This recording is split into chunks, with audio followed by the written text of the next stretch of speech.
빅데이터를 통해 대선 후보들의 선거 전략을 살펴보는 순서입니다. 지난 17일 시작된 공식 선거운동이 오늘로 13일째를 맞고 있는데요. 서울대 빅데이터 연구원과 함께 지난 27일까지 열 하루 동안 후보들의 선거운동 동선을 분석해 그 속에 담긴 전략을 분석해봤습니다. 대선 후보 검증단 임재성 기자입니다. 저 문재인, 홍준표, 안철수는 저 유승민을, 저 심상정이. 지금까지 5 후보가 이동한 거리는 하루 평균 520km. 하루에 서울, 부산 거리보다 긴 구간을 누비고 다닌 강행군이었습니다. 지난 17일 이후 5 후보가 방문한 장소를 모두 점으로 표시해봤습니다. 모든 후보들이 적어도 한 번씩 방문한 곳은 영남이었습니다. 문재인 후보는 부산, 경남 지역과 대구 등 광역시 5곳에 방문 기록을 남겼습니다. 홍준표 후보는 영남권에 상주하다시피 하면서 20곳을 다녔는데 시 단위까지 훑었습니다. 안철수 후보도 대구, 경북 지역 시 단위까지 모두 14곳을 방문하며 영남권 지역에 집중 투자했습니다.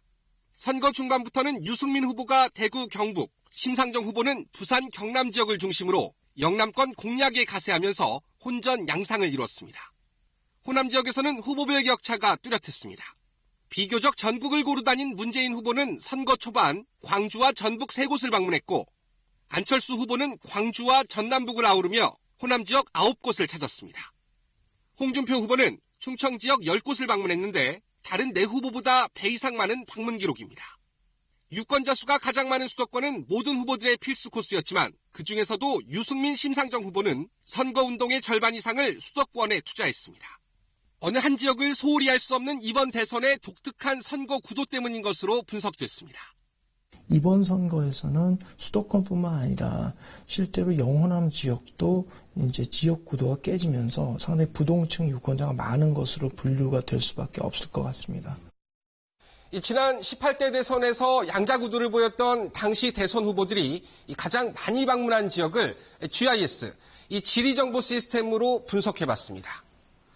보시는 것처럼 서울과 경기가 압도적으로 1위를 차지했고 이 부산과 충남이 그 다음 순으로 나타났습니다. 지지율 약세 지역에 더 공을 들인 결과로 분석됩니다. 이번 선거에서도 수도권은 부동의 1위입니다. 하지만 지난 대선과 달리 2, 3위는 강원, 대구가 차지했습니다. 새 확산을 위해 많은 후보들이 부동층이 많은 지역에 집중한 결과로 풀이됩니다. 지난 대선에서 후반 열흘 동안 후보들은 광역시 단위의 경합지역으로 향했습니다. 이번 대선에서는 선거 막바지 후보들이 어떤 지역에 공을 들였는지 후보들의 동선을 통해 막판 표심 전략까지 분석할 예정입니다. KBS 뉴스 임재성입니다.